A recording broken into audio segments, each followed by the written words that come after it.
Mga kaigsuonan ko diya sa Ginoo, kanunay na itong hinumduman that we are the temple of the Holy Spirit.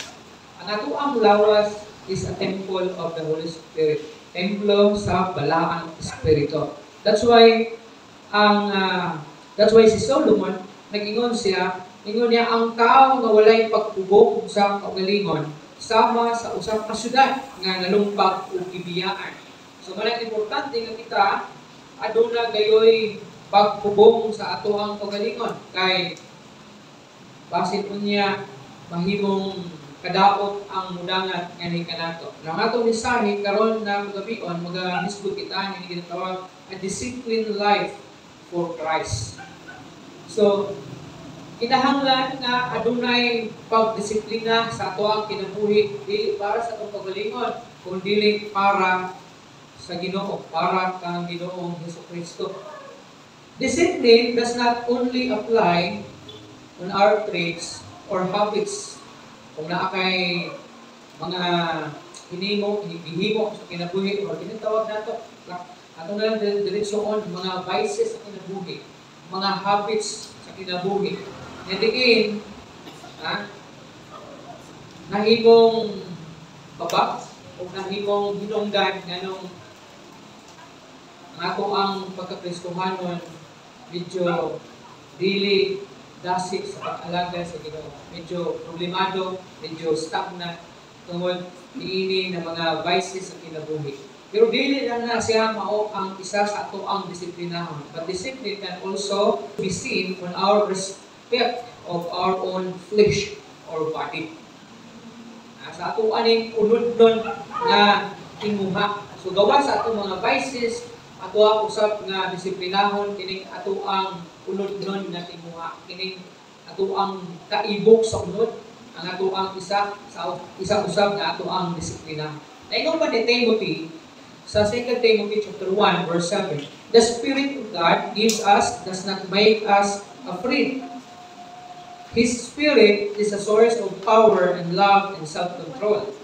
No, kung wala tayo self-control sa atong kaugalingon, di ka makapugong sa atong kaugalingon, sige lang ta o padala sa gusto sa atong unod o gusto sa atong gusto nato buhaton, then adunay mga posibilidad nga wala diri kanato ang Espiritu sa Ginoo, because the Spirit of God maghatag man kanato kini o maghimo daw kini kanato nga dili ta mubati og kahadlok. Dili ta mubati og kahadlok nga muatubang o atubangon o labanan o suklan ang ato ang unod-non na tinguha o kining ato ang mga kalibutanon na mga tinguha o kalibutanon na mga binuhatan. Ano man, kaya ang Espiritu sa Ginoo nga naa diri sa tuwa, dili ta makakaplag kuno o gahom o gugma o self-control pagpugong sa kaugalingon. So kung ikaw dili ka kapugong sa imong kaugalingon, sa ibang pasabot, posibilidad na wala diya kanimo ang Ginoo sa lakto ng pagkaistorya. Gustuhan ta pero sige ra tagpatuyang sa ato ang kalibutanon ng mga binuhatan na murag wa gyud kabaguhan sa atong kinabuhi, basin baya kung wala jud si Kristo sa imong kinabuhi. Kaya naman, ano dili mo ka makapugong sa imong kaugalingon? Kay ingon ang tulo sa Ginoo, ang fruit of the Spirit, one of the fruit of the Spirit is self-control. Basin mo niya papareha atong gi-share nato nga usa ka baptism. During sa baptism fellowship nga after 34 years, wala ko 37 years. Katong 2018 pa lang siya naluwas. Ingon niya, sulod sa 34 katuig kong nag-alagad sa Ginoo. 2018 pa lang ko naluwas. Naman, tungod kay isa sa mga hinungdan na maganoy siya sa kalibutan tingali o dili siya makabuhat sa mga butang na gusto ipabuhat sa Ginoo sa iya. O ingon dito siya, ang usa daw ka Kristohanon na dili daw mutabang sa buluhaton sa simbahan, sa ministry, posible wa pagid daw na sa naluwas. Kaya dapat ikaw kuno daw ng Kristohanon. According niya, si Fred Gabriel nakadungog ato niya, na ang usa ka Kristohanon kinahanglan yun na aduna po siya ay damgo para sa ministry. So, dili mo pasabot si pastor lang ngayon mo sa ministry, kung dili ikaw mismo, kung naa si Ginoong Kristo diya sa imong kinabuhi, may dambog ka, may vision ka, na mo inline po sa vision ni pastor o sa kagsa-kagsa para sa kalambuan sa ministry. Pero kung katong membro ka sa katong upat kapi, kasi tuwan ka maluwas kung membro ka ato. Na, yung padria, first, discipline to your own body is also discipline to your work in the ministry. So, kini ato ang physical na lawas, kinahanglan ato aning disiplinahon. Ano man? Kaya kung dili ka ka-disiplina sa atong physical na lawas, mo-apekto ni sa ato ang ministry. Mo-apekto ni sa ministry nga gipabuhat sa Ginoo sa ato ang. Ano man? Ano ba? You can serve with excellence if you are physically tired.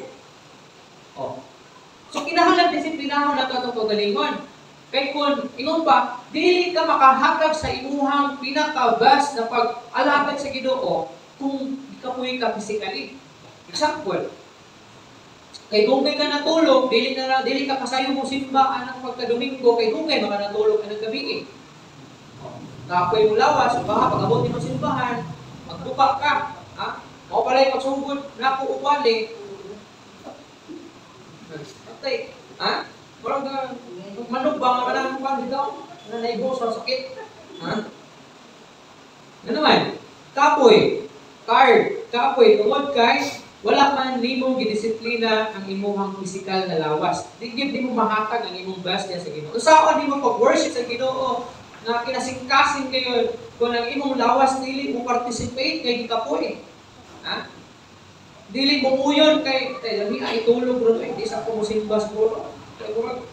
Ha? Lamig man kay itulog karon.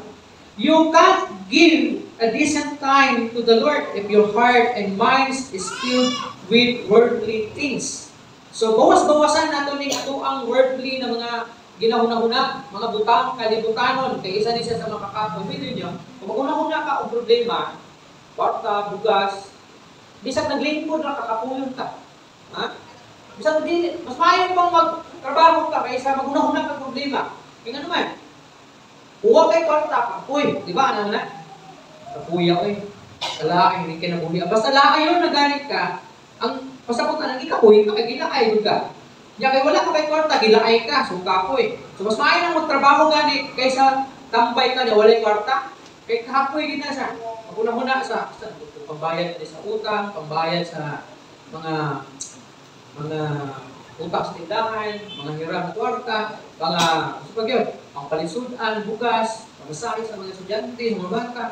So, kapoy kayo siya. So, kinahanglan, nga gawas nga physically himsog ka, kinahanglan nga kining ato apod na ako ang unahuna, ako akong bawasan ang mga ginahuna. Kaya kung occupied kayo ta sa ako ang unahuna nato, mapuno niya sa mga butang na labi na mga butang, kalbutan mo reflect din sa atong physical na lawas o mo bumati din kang kakapoy. Then pahulay yun. Ha? Pahulay, ang uban gani, exercise pa, para kanang lagsik sa physical na lawas. Kanang itong himsok, pag healthy mo ka, sabi na kung kanang jogging siguro, o kanang ehersisyo, alarto na sila physically. Gawa sila atong pagko pa lang ka nagsugod, kapuyon ka, pag uli sa balay, tulog, kapoy, jogging. Diba? Kasi natin, nga humag-jogging niya, bago ka nagsugod jogging, pag humag-jogging, pag uli sa balay, tiglo ka, kapoy yung jogging. Tulog. Pero kung maana din mong lawas, sige din mong exercise, alerto ka, o healthy, yung mga lawas niyo, physical na lawas niyo, then, bawasan din mo yung mga ginahuna, nga kalibutanon ng mga butang. Kung di man lang di mo na siya mag-provide dayon, ay na lang na huna-huna.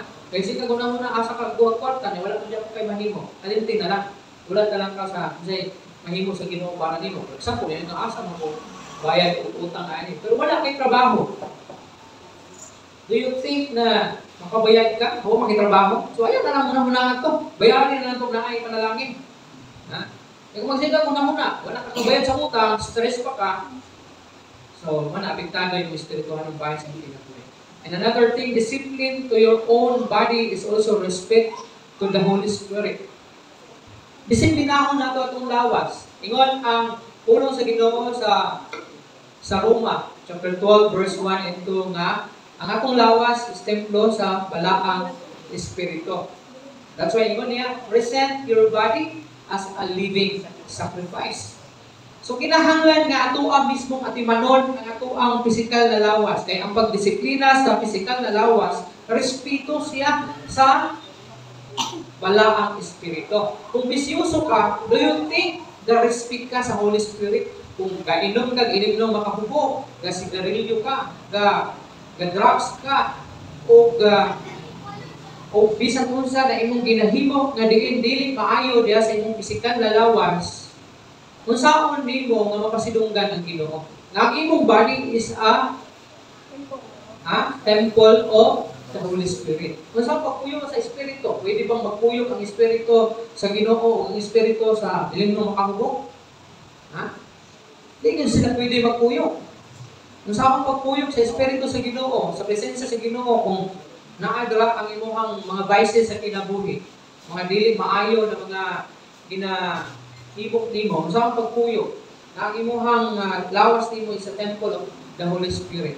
So kung present ang balaang Espiritu diya kanimo, dapat absent kining mga butang na makadaot sa templo sa balaang Espiritu. Dapat absent siya. Kung present ang mga butang, mga vices, mga dili maayo diya sa imong kinabuhi, pasabot na absent ang Holy Spirit. So bitaw sa diha nga nahimo kang Kristohanon, every time na makahimo ka og mga butang na sa tan-aw nimo nga nakasala ka batok sa Ginoo, do na kay bation na guilt o mangayo kag pasaylo dayon sa Ginoo. Pero kung kanang wala lang, sa kabalo ka nakasala ka pero walay guilt, so may tabuan na wala gid ang Ginoo sa imong kinabuhi. Kung nakita ng mga Kristohanon, ibaluan nato kung kita mga Kristohanon yun. Kaya every time na makahimo ta og sala, masubok na ta. Masubok ka in the sense na wala na lipay ang Ginoo sa imong kinabuhi. Una, udayon na yun ta kung pangayon sa ino sa Ginoo. Diba? Kung kay wala na lipay ang Ginoo sa imong kinabuhi. Our body is the temple of the Holy Spirit. Na ingon pa 1 Corinthians chapter 3 verse 16, you should know that you yourselves are God's temple, God's Spirit lives in you. Ang atong lawas mo pa si Paul, ingon pa niya, kinahanglan ato agad na masayran ng atong pagalingon, templo sa Ginoo. Ug ang Espiritu sa Ginoo nagpuyo dili nato. Sa diha nga wala pa ka diha sa sabakan sa Ginoo, wala gid ang dili ginapuy-anan sa Ginoo ang imong kinabuhi. Ano man? Kaya wala ko man ang Ginoo sa imong kinabuhi, pero sakto nimo o dapat masaktan nimo na sa diha nga naa ang Ginoo sa imong kinabuhi, nagsugod na ang pagpuyo sa Ginoo diha sa imong kinabuhi kay ang imong kinabuhi templo sa balaang Espiritu sa Ginoo. So dili ba yan sila pwede magpuyo? Kung kalibutanon na mga butang ang naa sa imong kasing-kasing kinabuhi, ang kalibutanon ng mga kusalawayong, mga binuhatan, kalibutan na asong kinabuhi, absent, silent ang balaang Espiritu. Kita na mga Kristohanon, every time makasala ka, ingon ang word sa Ginoo, ayaw pasubha ang balaang Espiritu. Ano man? Masad man siya, masubok man siya. Kinahanglan dahil kitang uptick ka ng mga pangayog pa sa ilo sa Ginoo, kay para ang balaang Espiritu mahimog na magakayo pagbalik diri sa sulod sa atong buhay. Na ating conclusion, taking care of your body is taking care of God's temple. So ato yung palanggaon ng lawas. Kung kusog ka bukaon, disiplina hapon kay kasi kung makaluya din ang kusog ka. Di ba naana sa Bible nga ang gluttony, sige na siya ng gluttony gini. Ulit, no? Ulit ba na? Sala. Gluttony, yan ang sirop. Ulit, sirop. Bukis mo na. Sala siya, ano ba kay nagpasagad ka, kung kaon, sa kung saray, hindi kaon, sa kung saray, kaya nung ba itong kantahan nga, kanta ni Banya, ayaw ako inom sa ilim ng makahubo. Diba? Ayaw na o ka baboy. Diba sino? Na-stroke ka. Kanta ni anak. Sigurado. Sigurado. Mga kanta niya nga, marag yung hunahunawan. Kaya, pagpamagin din, marag maayo. Ayaw na o inom. Diba sino magbabaw ka. Ano eh? Marag kung imo hunahunawan. Pangita ba, hunahunawan eh. Pero, ako ba yung punto ang iyang kanta? Inom ka, basta babakoy ka, ingon siya ka, ayaw na kawag tambok daw. Diba, sin kung ma-stroke ka. Di ba, ba yan? Di ka kawag kining Dipson. Di ba, ma-stroke ka. Diba? Pero, kini siya, kung sa kapahinumdong yan ka na to, sa lakto na pagka-istorya, disiplina ko na ito akong kagalingon. Wala man tagi, bawalan ng kaon. Pero naay, ginatawag rin ang self-control. Self-control sa bisyo, nadilig ka madala sa bisyo, self-control sa kaon, hindi kung kapalabi ang kaon. Nga murag, wala na yung ugma ba? Balong wala. Ang kaon dito wala na yung ugma. Murag last na niya ba? Kanabitang lamingon dito ni mong ihawong ng baboy. Pagkakuno na yung mga karon. Pero lamingon po lagi kuwan, tulo ka adlaw. Kaya kumas tulo ka adlaw, ihawong man. Murag binanak. Na grabe yung kaon, murag may ugma, murag mag-ihawong nun po. Pila ka adlaw. Okay lang, ibalik niya, baboy, pagkaunang maayo, kaya pagkaugma, timbangon, bukas siya. Mas manugangan ang timbang, mas muda-muda po yung halin. So, wala, kinahanglan, nga ato ang ating manon atong lawas, pinahagi sa pagdisiplina, tumagkay na atong lawas, templo sa balaang espiritu sa iba.